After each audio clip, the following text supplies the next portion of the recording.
My name is Mrs. Musindi Betty. I'm the senior principal of Bishop Okoth Mbaga. Bishop Okoth Mbaga is an extra county school in Siaya County, Siaya sub-county. We have 2004 students from Form 1 to 4. We have a total of 76 teachers. We have 35 non-teaching staff. We have used firewood in cooking food, and we have had challenges because we always receive firewood that was not dry, sometimes not in proper quantities, and many times we had challenges, even our cooks complaining that the firewood is wet and they are not able to prepare food on time. Many times they will delay the making of food so that when it is supposed to be ready for students and teachers, it will interfere with the program of the school. We thank God that through the equity manager of Siaya, we were able to know about clean energy. And he gave us also an option of how to get a partner who will give us reduced costs. And because we had had problems in our school, we ran for it. We thank God that through equity, we have been able to have our gas installed and is in use.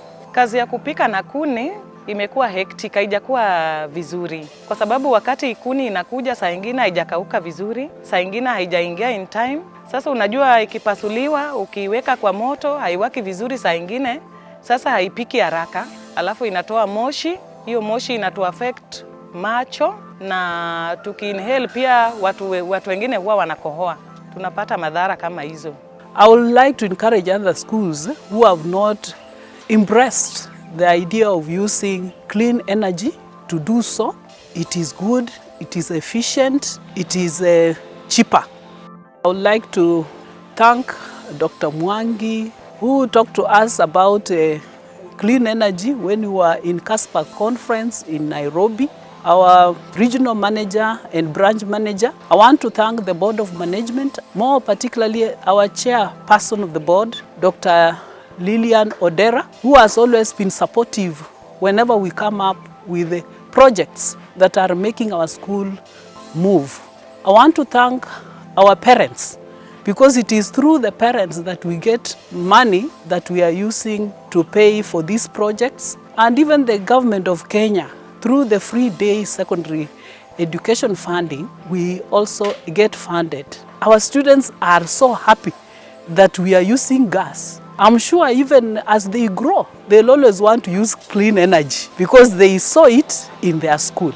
I want to send my appreciation also to my family. My children, they are in different places. The support they always give me that enables me run this school as the senior principal of this school.